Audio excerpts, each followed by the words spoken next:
नमस्ते। Solid facts with Hemant अत्री में आप सबका स्वागत। जैसा आप देख रहे हैं, हेमंत सर हमारे साथ मौजूद हैं। बहुत स्वागत है सर। सर, राहुल गांधी ने पहले डिनर होस्ट किया, उसके बाद बहुत बड़ा बवाल एक देखा गया दिल्ली की सड़कों पर, संसद से लेकर के और जो ईसी के इलेक्शन कमीशन के ऑफिस तक मार्च निकलने की बात हुई। फिर उसके बाद अब मल्लिकार्जुन खड़गे ने एक डिनर होस्ट किया और इस डिनर का पूरा प्रोग्राम जो है वो उस समय बना जब सारे सांसद गिरफ्तार होकर के और संसद मार्ग के थाने ले जाए गए थे। वहीं पर बैठे बैठे जो है वो डिनर डिप्लोमेसी की शुरुआत हो गई।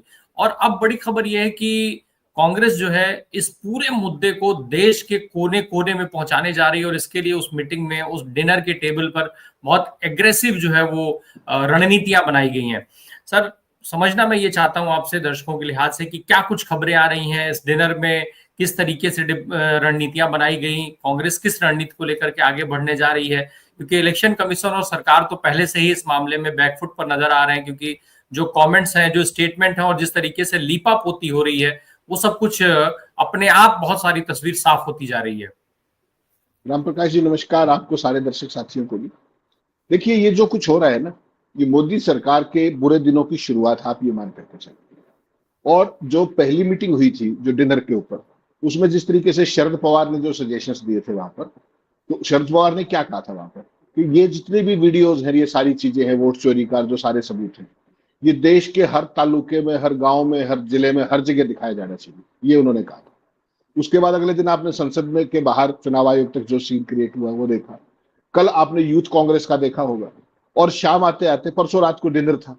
वो जो दिन की सफलता थी, 300 लोगों को जिस तरीके से बिठाया गया पार्लियामेंट स्ट्रीट थाने में, उसी दिन रात को खड़गे साहब ने डिनर होस्ट कर लिया। वहां एक फिर रणनीति बनी। और जब देख लिया कि सरकार कंप्लीटली ऑफ गार्ड है और बिल्कुल बैकफुट पर है, ना केवल सरकार बल्कि चुनाव आयोग भी, तो कल एक नई रणनीति बनी।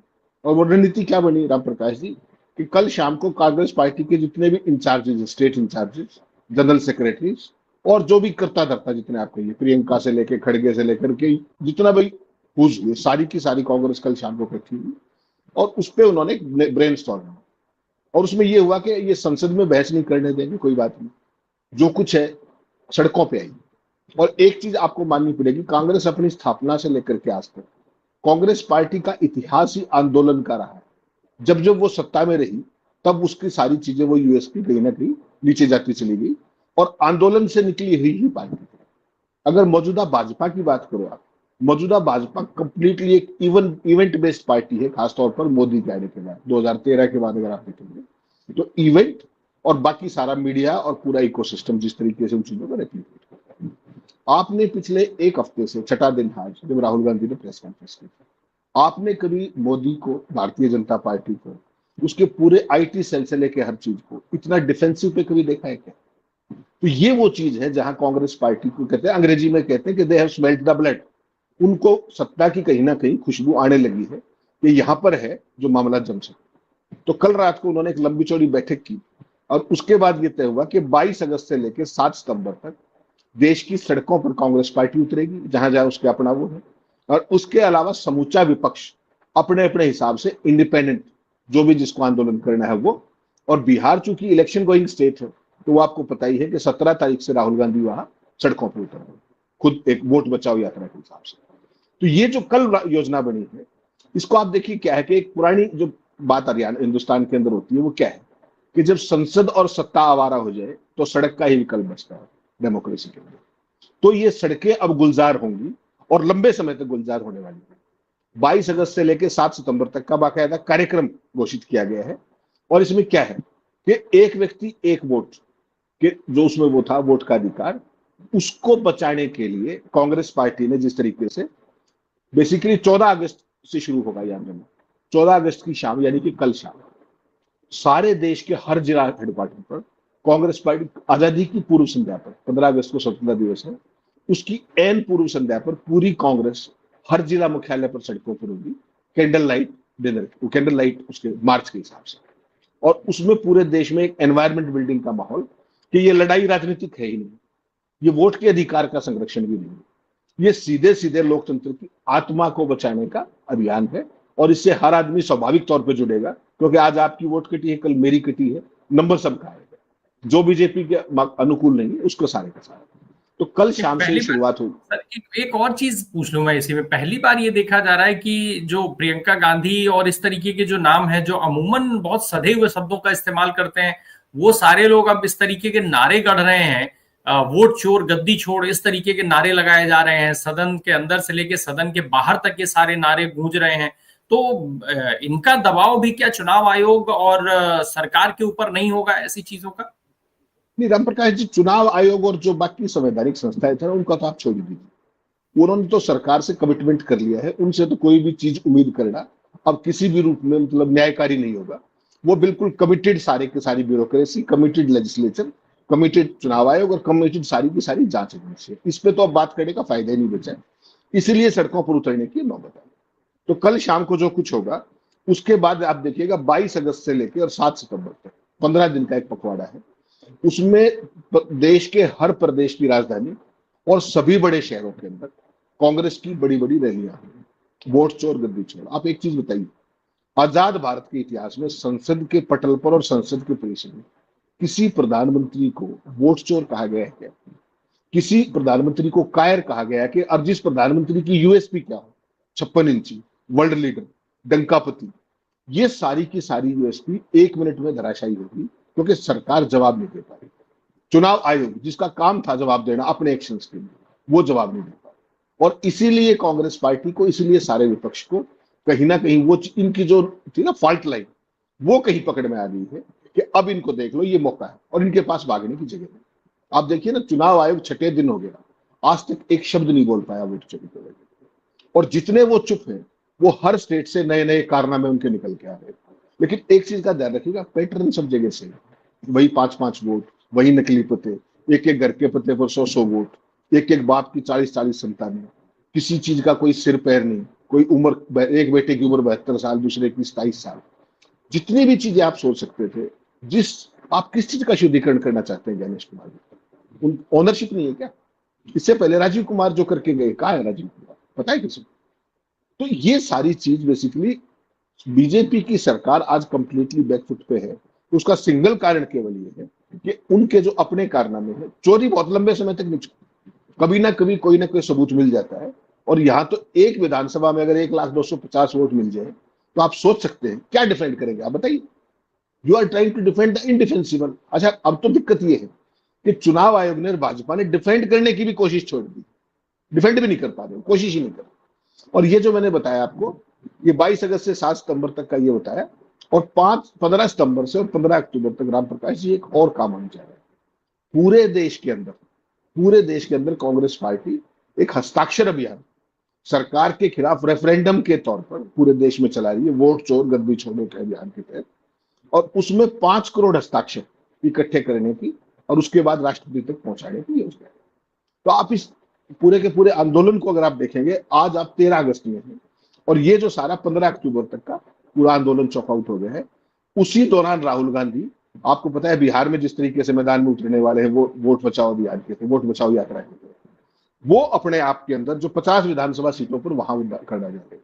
तो ये एक जन आंदोलन बढ़ाने की वो जो है, और इसीलिए आपने देखा होगा मोदी सरकार किस तरफ पर आ रही है। किसी सवाल का जवाब देने की बजाय विपक्ष को थाने में बिठा दो पार्लियामेंट में, और पीछे से 4-5 बिल चुपचाप पास करा दो, ये हालत है। और रही सही कसर पार्लियामेंट के अंदर, सोचिएगा एक बात, कभी आपने इतिहास में ऐसा सुना? पार्लियामेंट के अंदर बहस होती है ऑपरेशन सिंदूर पर, उस पर जो देश जानना चाहता है किसी एक सवाल का जवाब नहीं मिलता। सरकार को भी पता है कि जिस तरीके आजादी और पता नहीं शौर्य और विजय, पता नहीं विजय पर्व मना डाला मैंने, क्या क्या लफाजी कर डाली, एक भी सवाल का जवाब नहीं देता। उसके बाद एयरफोर्स चीफ को उतारा जाता है, वो आकर के बताते हैं कि हमने पाकिस्तान के जहाज गिराए थे, हमने ये किया था। तो ये बात प्रधानमंत्री ने क्यों नहीं बताई? ये बात रक्षा मंत्री और विदेश मंत्री ने क्यों नहीं बताई? उससे भी काम नहीं चला। तो फिर आर्मी चीफ का एक 7 तारीख का भाषण, 4 तारीख का भाषण आईआईटी चैनल का, उसको छपवाया जाता है 12 तारीख को। अब आज तो हद क्रॉस कर दी है सारी की सारी। जब देख लिया कि वोट चोरी वाला मामला चिपक गया है प्रधानमंत्री पे भी, चुनाव आयोग, तो आज तो अब वो दिखा नहीं सकते कॉपीराइट के कारण। जो ब्रीफिंग करती थी, जो कर्नल कुरैशी और वो व्योमिका सिंह और एक और अधिकारी से, उनको केबीसी में ला करके पूरे देश में उनके प्रोमो चलवाए जा रहे हैं सेना की वर्दी में। कोई सेना का अधिकारी इस तरह के कार्यक्रम में बावर्दी जा सकता है क्या? केवल और केवल इसलिए, आप सोचिए किस तरीके से सेना का प्रयोग किया जा रहा है। ये इस देश में कभी नहीं देखा गया। एयरफोर्स चीफ सरकार की भाषा बोल रहे हैं। अगर इतनी बड़ी बात थी तो अब तक क्यों छुपाए रखा उन्होंने 89 दिन तक कि हमने 5 जहाज गिराए थे? आर्मी चीफ ने पहले क्यों नहीं बताया कि हमारे पास खुले हाथ थे? और जो हमारे जो इंडोनेशिया में अटैची है, अगर क्या उन्होंने गलत कहा था क्या? उनकी बात को डिफेंड करने में इतना समय लग गया। सीडीएस जिस तरीके की बात कर रहे हो, तो कुल मिलाकर के सेना का भी वही हाल करने की तैयारी है जो सेना। अब देश में किसकी क्रेडिबिलिटी बची हुई? जुडिशरी की आपने देख ली, इलेक्शन कमीशन की आपने देख ली, एजेंसी की आपने देख ली, एजेंसी जितनी भी जांच एजेंसी, प्रधानमंत्री जी की खुद की आपने देख ली। तो एक ले दे के सेना बची थी। मैं रात को हैरान रह गया वो देखा मैंने कि तीनों, आपको ध्यान होगा यही कर्नल कुरैशी थी, भाजपा के नेता ने उनको आतंकवादियों की बहन कहा। वो आज भी अपनी कुर्सी पर है, आज भी सुप्रीम कोर्ट में केस है। कभी तो कुरैशी का परिवार प्रधानमंत्री के ऊपर फूल फेंकता है, गुजरात में देखा होगा आपने। सोच करके देखिए, एक सर्विंग ऑफिसर के परिवार को वहां पर, और अब कर्नल कुरैशी का केबीसी के अंदर किस तरीके से उनको, व्योमिका सिंह को ला करके और उनके प्रोमो चलाए जा रहे हैं।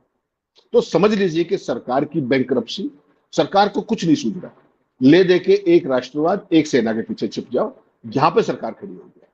नहीं, लेकिन एक चीज सर, ये जिस तरीके से देखा गया कि साझा विपक्ष राहुल गांधी हो या अखिलेश यादव हो, तमाम लोग जो जिस तरीके से सड़क पर उतरे, निश्चित तौर पे सरकार को उससे दिक्कत तो हुई, लेकिन जितनी आक्रामकता से विपक्ष जो है वो ये बता रहा है कि कैसे वोट चोरी हुई, उससे कहीं ज्यादा आक्रामक रूप भाजपा के नेता, सरकार के मंत्री और भाजपा आईटी सेल ने अपनाया हुआ, ये बताने के लिए कि राहुल गांधी एफिडेविट नहीं दे रहे हैं, राहुल गांधी कोर्ट नहीं जा रहे हैं। उनका दो ही चीजें हैं जो जनता के बीच उनको पहुंचानी है या अपने भक्तों के बीच में पहुंचानी है, कि राहुल एफिडेविट नहीं दे रहे हैं, पहली चीज, और दूसरी ये कि राहुल कोर्ट क्यों नहीं जा रहे हैं। अगर इतना बड़ा वो सब कुछ हुआ है तो राहुल कोर्ट क्यों नहीं जा रहे हैं। अगर हम कांग्रेस के लिहाज से बात करें, विपक्ष के लिहाज से बात करें, तो ये दोनों कदम कितना जरूरी है। राहुल तो कह रहे हैं कि भाई ये चुनाव आयोग का डेटा है, चुनाव आयोग एफिडेविट दे कि ये सारी गलत नहीं है, उसको जांच करना है। तो फिर ये जो चीजें चल रही हैं जनता के बीच में, ये संदेश क्या कंफ्यूजन नहीं क्रिएट करेगा? क्योंकि इस मामले में आक्रामक हमेशा भाजपा रही है। नहीं नहीं राम प्रकाश जी, भाजपा को तो सूझी कुछ नहीं रहा। जो रावत साहब थे, ओपी रावत, अपने एसवाई कुरैशी, अशोक लवासा, जितने पूर्व चुनाव आयुक्त, मुख्य चुनाव आयुक्त थे, वो सरेआम कह रहे हैं कि जांच का जिम्मा, ऑनस जो है वो चुनाव आयोग के ऊपर है स्पष्टीकरण देने का। राहुल गांधी कहां से आ गए इसमें बीच में? उन्होंने तो एक तथ्य, आपके डॉक्यूमेंट थे, आपके सामने रखे, आप मना करो ना कि ये गलत है। आपने कर्नाटक में कोशिश की, बेंगलोर में, कि इस महिला के 2 कार्ड नहीं है, उसका एक और निकला है, कर लीजिए आप क्या करेंगे, उसके पति का भी निकला है। राम प्रकाश जी, इस पूरी चीज को आपको समझना पड़ेगा, ये खेल क्या है, ये पूरा मसला, इसको इतना संकुचित दायरे में मत देखें, इसको थोड़ा सा खोल करके देखें। ये जो आप लड़ाई देख रहे हैं ना, ये राहुल गांधी बनाम नरेंद्र मोदी की लड़ाई है ही नहीं, ये कांग्रेस बनाम बीजेपी भी नहीं, ये सत्ता और विपक्ष के बीच का भी मसला नहीं है। ये जो मसला है पूरे का पूरा, ये इस देश में लोकतंत्र के वजूद का मसला है, कि वो रहेगा या नहीं रहेगा, ये उसका मसला है। और जब वो बात आएगी, आपके पास अब कोई चारा नहीं एक भारत के नागरिक के तौर पर, और आप चुप रहना अब अफोर्ड नहीं कर सकते, क्योंकि आपका एक ही अधिकार है और आपके पास एक ही ताकत है इस देश के अंदर, और वो है वोट का अधिकार। और हर आदमी को इसको ये बात समझता है कि अगर ये छीन लिया तो बचेगा कुछ नहीं। ये बात ध्यान में रखिएगा। एक व्यक्ति एक वोट हमारे संविधान की क्या मूल आधार और नींव नहीं है?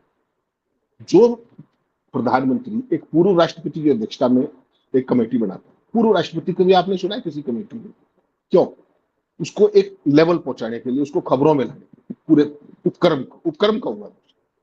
और उस सारे में एक वोट, 1 इलेक्शन 1 नेशन। अरे भले आदमी जो 77 साल से इस देश के अंदर एक वोट, एक व्यक्ति एक वोट का अधिकार, उसको तो तहस नहस कर दिया आपने, और तुम 1 नेशन 1 इलेक्शन कराओगे। सोच करके देखिएगा इन लोगों का खोखलापन। जो स्थापित चीजें थी उनको तबाह करके और नई चीजें स्टेब्लिश करेंगे, ये सोचिएगा। उसके बाद एक साफ सुथरी लिस्ट, जितना आपका वोट का अधिकार इंपॉर्टेंट है, उतना ही साफ सुथरी वोटर की लिस्ट उतनी इंपॉर्टेंट है। आपने पूरे देश में कोई ऐसा राज्य बताइए जहां से इनके कारनामे निकल के नहीं आ रहे, बनारस से लेकर के हर जगह, बिहार देख लीजिए, झारखंड देख लीजिए, कोई स्टेट देख लीजिए। और हालत क्या है कि राहुल गांधी ने एक बात कही, हरियाणा का सीईओ राहुल गांधी को नोटिस दे देता है, सोचिएगा। कर्नाटक का सीईओ नोटिस दे देता है। अपनी बताओ ना, रावत साहब ने क्या कहा? कि राहुल गांधी उनको तो उस नोटिस के दायरे बात ही नहीं। और वो जिस कानून की धारा के तहत आप नोटिस दे रहे हो, वो रामप्रकाश जी ऐसे नोटिस नहीं दिया जाता। हर साल जो वार्षिक पुनरीक्षण होता है मतदाता सूचियों का, उस समय वो नोटिस उन फॉर्म्स का यूज किया जाता है, उन एफिडेविट्स का यूज किया जाता है। मान लीजिए मुझे आपकी वोट कटवानी, तो मैं उस फार्म के तहत भर के देता हूं कि ये रामप्रकाश जी की वोट गलत है। ऐसे नहीं कि मैं साल में किसी भी दिन जाके नोटिस दिया हुआ वो एफिडेविट दे दूं। तो ये एक फेस सेविंग है और ये नहीं कर पा रहे। हकीकत ये है, जितनी भी चीजें जो सामने है, डिजिटल वोटर लिस्ट क्यों हटाई आपने? आप तो बिहार के अंदर SIR कर रहे हो, सुप्रीम कोर्ट में जो आपने प्रपंच खड़ा कर रखा है, वहां पर ये कोई जवाब दे रहा है कि कितने लोगों ने फार्म के साथ डॉक्यूमेंट नहीं लगाए? बता रहे हैं? कल जो प्रशांत अपना क्या नाम है, इन्होंने जो योगेंद्र यादव ने जो कुछ किया, जिस तरीके से बखिया उड़ेगी, पूरा देश सन रह गया। जिनको आप मृत बता रहे थे वो लोग वहां कोर्ट में खड़े हुए थे। तो ये क्या है? और क्या कह रहे हैं जो चुनाव आयोग के वकील कि ये इस तरह के ड्रामे कोर्ट में नहीं, आप स्टूडियो में कीजिए, क्योंकि उनके पास कोई जवाब नहीं। जो डिजिटल सूची पुनरीक्षण की है वो इलेक्शन कमीशन की वेबसाइट पे क्यों नहीं है? बताएंगे आप मुझे? कोई एक कारण बता दीजिए। वो इसलिए नहीं है, अगर किसी ने डाउनलोड करके उसको एग्जाम में फॉरेंसिक एनालिसिस कर दिया, जो कि बेंगलोर में हुआ है, चुनाव आयोग मुंह दिखाने लायक नहीं बचे। ये है सारे का सारा खेल। और ये सारे देश की जनता को और राहुल गांधी को भी एक बात पता लगी, जो उनके तेवर है ना, कल संसद में वो क्या कह रहे थे, आपने शो भी किया उसको, कि अभी तो ये ट्रेलर है, पिक्चर तो अभी बाकी। तो मैं फिर आपको ये कह रहा हूं कि ये भी पिक्चर शुरू ही नहीं। राहुल गांधी को ये बात समझ में आ गई है कि ये जो सारे का सारा अभियान है, ये न राहुल के बारे में है, न मोदी के बारे में है, न किसी इंडिविजुअल के बारे में, न विपक्ष के बारे में। ये इस देश की लोकतंत्र की आत्मा के बारे में। और यहां कोई आदमी मूक दर्शक बने रहना अफोर्ड नहीं कर सकता। जब अगर आप इधर हुए या उधर हुए, खुद के लिए तो रहेंगे ना। यही वो पेच है जहां भारतीय जनता पार्टी बहुत बुरे तरीके से फंसी है इस बार, और उसके पास निकलने का रास्ता नहीं। आप ये बताइए ना कि सुप्रीम कोर्ट के अंदर आप बच निकलिए, कोई बात नहीं, सब कुछ कमिटेड हो गया, कोई बहुत ज्यादा टिप्पणी करने की नहीं। जब कहीं से भी न्याय मिलेगा नहीं मिलेगा, सड़कें तो खाली है ना, सड़कों पर तो लोग आएंगे। फिर यही संस्थान कहानी। कल जब बहस चल रही थी और जब जिस तरीके से योगेंद्र यादव ने कहा, तो बेंच में से एक आदमी ने ये कहा, जब जिंदा आदमी लाए गए, कहा गया कि ये मृतक है, इनके एपिक भी, तो वहां से रिस्पॉन्स आया कि इस तरह की गलती होना स्वाभाविक है। वही तो सारा का सारा केस है कि इतनी आफत में जल्दबाजी में क्यों कर रहे हैं? इसको थोड़ा ढंग से कर लीजिए, थोड़ा पारदर्शी ढंग से कर लीजिए, समय लेकर के कर लीजिए। तो जितने झूठ इस पूरी बहस के अंदर आप देखेंगे, वो भी इस देश के सुप्रीम कोर्ट के इतिहास में आपने कभी नहीं देखी। ये नया लो जो जिस तरह की बहस की जा रही है और जिस तरीके की कमिटमेंट के साथ चीजें आगे बढ़ रही। बिहार तो केवल एक मॉडल है रामप्रकाश जी, इसको पूरे देश में ये रेप्लिकेट करने की तरफ बढ़ चुके हैं। वन नेशन वन इलेक्शन वैसे ही नहीं था, बार बार वो चीजें ना करनी पड़े, तो एक ही झटके में रशियन मॉडल बना दो। जैसे पुतिन का चुनाव होता है ना, इस बार 72% आगे चली, अगली बार 75 आ गई। और इसमें तो खेल और भी है, जो कल योगेंद्र यादव ने बताया कि जो पोटेंशियल कैंडिडेट है उनकी वोट कटवा दो, ताकि वो चुनाव न लड़ पाए, 5 साल के लिए घूमते हुए। ये उन्होंने खुल के कहा। 25 मिनट तकरीर की योगेंद्र यादव ने, और एक तरीके से सुप्रीम कोर्ट के सामने जो सिविल सोसाइटी इस देश के नैरेटिव से खत्म कर दी थी 11.25 साल में, कल आपने सिविल सोसाइटी का एक नया रूप देखा, जो एक ठंडी हवा के झोंके के समान है इस पूरे वातावरण में। जी, कल योगेंद्र यादव निश्चित तौर पे, हालांकि अभी उसकी सुनवाई होनी है, आज भी सुनवाई उसकी चलेगी सुप्रीम कोर्ट में SIR के मामले को लेकर, लेकिन अंत में योगेंद्र यादव जिस तरीके से पहुंचे और उन्होंने जो बातचीत वहां पर रखी, जिस तरीके से चुनाव आयोग ने जिन लोगों को मृत घोषित कर दिया, उनको योगेंद्र यादव ने सुप्रीम कोर्ट के सामने खड़ा कर दिया। सुप्रीम कोर्ट की स्थिति ये हो गई, जस्टिस सूर्यकांत की स्थिति ये हो गई कि उनको अप्रिसिएट करना पड़ा योगेंद्र यादव को। ये स्थिति बहुत सामान्य नहीं मानी जा सकती है और नहीं मानी जा सकती। रामप्रकाश जी, सुप्रीम कोर्ट के अंदर जो इलेक्शन कमीशन का वकील है वो कह रहा है कि ये ड्रामा यहां नहीं हो सकता, और उसी बात को CGI अप्रिशिएट कर रही है। ये बड़ी इंपॉर्टेंट बात है कि देश का नागरिक सुप्रीम कोर्ट में आया है, he had to appreciate, he didn't have any option। विकल्प क्या था? जब इलेक्शन कमीशन उसको अप्रिशिएट करने की बजाय डेप्रिशिएट कर रहा था, तो अल्टीमेटली CGI को आना पड़ा। लेकिन बात वही है कि फैसला क्या होगा। सवाल तो फैसले पे है ना। जो रुख दिख रहा है अब तक, मुझे तो कोई राहत की उम्मीद नहीं है किसी भी रूप में। इधर उधर की लफाजी, और फिर जो हो रहा है वो होगा, जो इस लगातार बेंच होता में है। सीजेआई नहीं थे सर, इस बेंच में सीजेआई नहीं थे, हाँ, ये sorry justice sorry, Suryakant. Suryakant, हाँ, जस्टिस वुड सूर्यकांत वुड की बेंच थी और बाकी साहब की बेंच थी जी। माफ कीजिएगा, वुड भी सीजीआई, वुड भी जी सीजीआई हाँ, वो डेफिनेटली। नंबर में है। और जी हालांकि आपके यहाँ के तो मुख्यमंत्री जी के बड़े जो वो माने जाते हैं, 2 अगस्त को बकायदा उनके सम्मान में डिनर भी आयोजित किया गया था, उसमें पहुंचे भी थे, उसको लेके सवाल ऑलरेडी उठ रहे हैं। खैर सर, ये जो पूरा प्रकरण है, जो पूरी रणनीति है, जो मान लीजिए डिनर डिप्लोमेसी के अंदर जो कुछ तय हो रहा है और जिस तरीके से उसका एग्जीक्यूशन हो रहा है, उसमें आप विपक्ष को कितना सफल पा रहे हैं? क्योंकि आज चुनाव आयोग, सरकार, मशीनरी, सब कुछ सत्ता के इशारे पर, सत्ता के हिसाब से हो रहा है। ऐसे में विपक्ष को कहां खड़ा पा रहे हैं आप इस पूरी रणनीति के साथ, इस पूरे युद्ध में, इस पूरी लड़ाई में? राम प्रकाश जी, विपक्ष की छोड़ दीजिए, हकीकत ये है कि बहुत सारे जो एनडीए के पार्टनर्स हैं ना, उनमें भी भीषण बेचैनी है। उनको ये पता है कि जिस दिशा में ये देश चल पड़ा है, अगला नंबर उनका भी है। और भारतीय जनता पार्टी का और मोदी का ये इतिहास रहा है, इसको मत भूलिएगा। विपक्ष को तो ये पता है कि ये मामला जन आंदोलन है, और सब अपने अपने सर्वाइवल की लड़ाई लड़ रहे हैं। हर एक पार्टी जो अब सड़कों पर नहीं उतरेगी, मान के चलिएगा कि उसका भी खात्मा तय है। ये तो आप स्वीकार करेंगे ना कि सर्वाइवल की लड़ाई है, ये कोई आपकी कंपल्शन है कि आपको सड़कों पर उतरना पड़ेगा। कांग्रेस ने लीड कर दिया है, आम आदमी उससे जुड़ रहा है, और पूरी चीजें आगे बढ़ेंगी।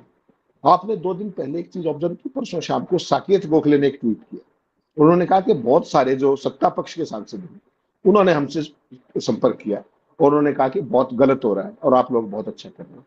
ये किस दिन की बात है? ये परसों की बात है, जब वो सारे सांसद छूट करके आए थे पार्लियामेंट स्ट्रीट थाने से। इसका मतलब समझ लीजिएगा क्या, साकेत गोखले एक पूर्व पत्रकार भी है और आज की तारीख में राज्यसभा के तृणमूल के सांसद हैं। आज जो लोग एनडीए के साथ खड़े हैं, क्या उनको मोदी और बीजेपी का इतिहास नहीं पता? जिन जिन लोगों ने at any point in time BJP का साथ दिया, उनको 5 साल तक तो सत्ता सुख मिला, इसमें तो कोई शक नहीं। लेकिन उन 5 सालों के बाद उनकी गत क्या हुई, मैं एक बार दर्शकों को याद दिलाना चाहूंगा। आज जगन मोहन रेड्डी कहाँ है? पिछली टर्म के अंदर 2019 से 24 के बीच में प्रधानमंत्री जी के मुंह से शब्द निकलता था, जगन मोहन उसको पूरा करते थे। कहाँ है जगन मोहन रेड्डी? नवीन पटनायक ने तो कभी कुछ मांगा भी नहीं प्रधानमंत्री से, कहाँ है वो? किसने निपटाया? कैसे निपटाया? महबूबा मुफ्ती ने अलायंस किया था जेएनके में, कहाँ है वो? प्रकाश सिंह बादल के बेटे सुखबीर बादल, सबसे पुराने एलआई, श्रोमणी अकाली दल बीजेपी का सबसे पुराना नेशनल लीडर, कहाँ है? दुष्यंत चौटाला कहाँ है? इनेलो कहाँ है? ये जो आपकी क्या नाम है महबूबा मुफ्ती का मैंने बताया, एकनाथ शिंदे चीफ मिनिस्टर बन के चले थे, आज कहाँ है? अजीत पवार कहाँ है? आज कुछ दिन बड़े रहेंगे, उसके बाद मायावती का हाल देख लीजिए, उनकी पार्टी की तो टिकट भी ये लोग बांटते हैं, ये सारे देश को पता है। चिराग पासवान बहुत जबरदस्त खतरे में है कि क्या होगा क्या नहीं होगा, वो तो मोदी जी के अनुमान कहते हैं अपने आप को। नीतीश कुमार का हाल देख लीजिए, एआईडीएमके का हाल देख लीजिए, चंद्रबाबू नायडू कितने बेचैन हो, इलेक्शन कमीशन से भी आके मिले। तो आप इसको विपक्ष तक सीमित मत कीजिए। ये जो प्रोजेक्ट है राम प्रकाश जी, ये एक देश और एक दल, भाजपा का पूरा सोच एक दलीय प्रणाली, शासन प्रणाली लागू करने की है। This is like Chinese model. इसकी बैक में अगर आप देखेंगे, जो मोदी कहते हैं ना कि हम 50 साल शासन करेंगे, जो संसद के पटल पर अमित शाह कहते हैं कि 20 साल विपक्ष में बैठे, वो विदाउट मीनिंग नहीं है। उसके पीछे एक मंशा है, और उसके पीछे मंशा है रशियन मॉडल, उसके पीछे मंशा है चाइनीज मॉडल, उसके पीछे उत्तर कोरिया मॉडल कहीं ना कहीं है। उसको लेकर के ना केवल विपक्ष को तो समझ में आ गया, वो तो सड़कों पे आएंगे, उनको तो पता है डू और डाई।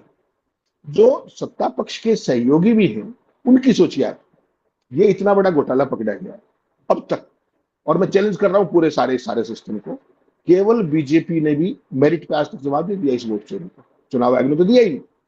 उसके अलावा बीजेपी के किसी भी एलाई पार्टनर ने आज तक इसके पक्ष में कुछ बोला है? बता दीजिए। तो क्या आपको नहीं लगता कि मोदी को इस बात का पता होगा कि nobody is with them on this score? और पूरा देश रोज कागज देख रहा है, हर रोज नए कागज आ रहे हैं। तो ये कागज आपकी जो वोट चोरी नहीं, ये डकैती का प्रमाण है कि आपने किस तरीके से सत्ता हथियाई है। और आने वाले समय में ये जैसे जैसे बात आगे बढ़ेगी, आप करवा लीजिएगा सुप्रीम कोर्ट में जो आपको करवाना है, कोई खास बात नहीं। जब पूरे बिहार की जनता सड़कों पे होगी, फिर क्या कर लोगे आप? वोट तो उन लोगों को ही देने होंगे ना, कितना ही खेल कर लो। अब आप उनके कागज मांग रहे हो, चुनाव में जब प्रचार के लिए जाओगे वो आपके कागज मांगेंगे, फिर कहां जाएंगे आप? और ये चीज तेजस्वी को भी समझ में आ गई, ये अखिलेश को भी अखिलेश का आपने परसों देखा था जोश, कैसे बैरिकेड्स के ऊपर से कूद करके। विपक्ष में जोश ऐसे ही नहीं आ गया, they are smelling that opportunity and that's why they are on the roads. ये चीज जो है, और देश के आम आदमी को भी ये समझ में आने लगा है कि यार इस देश में नोटबंदी हुई तो भी भाजपा जीत के आएगी, इसमें जीएसटी लग जाए तो भाजपा, इसमें पेगासस आ जाए तो भाजपा, यहाँ पर जो है लॉकडाउन हो जाए, बिहार के करोड़ों लोग सड़कों पे पलायन कर रहे हो तो भी भाजपा, बिहार में भी भाजपा। तो ये सारी चीजें लोगों को ये समझ में आ रही कि ये हो कैसे रहा। तो जो एंटी इनकम्बेंसी का डेमोक्रेसी के अंदर जो कंसेप्ट है वर्ल्ड वाइड, उसको भाजपा ने जिस तरीके से मैनिपुलेटेड मैंडेट के जरिए चैंपियन किया है, वो चीज अब उनके सामने आ रही है। और आपको प्रधानमंत्री जी का चेहरा दिख रहा होगा, वो बोल जरूर रहे हैं सब जगह, जवाब नहीं दे पा रहे, बोल रहे हैं, क्या कह रहे हैं ये उनको भी नहीं पता। और यही चीज आज भारतीय जनता पार्टी की सबसे बड़ी लायबिलिटी प्रूव होने जा रही है। You take it from me. बिल्कुल, भाजपा अकेले ही नहीं, भाजपा केंद्र की सरकार, मोदी जी, अमित शाह और चुनाव आयोग, ये सारे एक साथ एक सिस्टम के हिसाब से और ऐसे बुरी तरीके से फंसे हुए हैं। लेकिन इस फंसा फसौल में विपक्ष ने जिस आक्रामक नीति को अपनाया है और जिसको लेकर के वो आगे बढ़ रहे हैं, लोकतंत्र के लिहाज से तो वो बहुत सार्थक है, पर जनता का रोल अभी बाकी है, जनता का समझना बाकी है, जनता का जुड़ना बाकी है। अगर जनता ने इसको ठीक उसी तरीके से नहीं समझा जैसा विपक्ष समझा रहा है, और उसके बाद जनता इस अभियान में नहीं जुड़ी, हालांकि वो जुड़ती दिख रही है, जिस तरीके से मिस कॉल आ रहे हैं, जिस तरीके से फॉर्म्स डाउनलोड हो रहे हैं, वो सब कुछ दिखा रहा है कि इस अभियान से जनता जुड़ रही है। लेकिन अगर जिस तरीके की उम्मीद अगर वैसे नहीं जुड़ी, तो फिर अपने भाग्य के लिए शायद जनता खुद जिम्मेदार होगी। बहुत बहुत शुक्रिया सर हमसे बात करने के लिए। Thank you so much.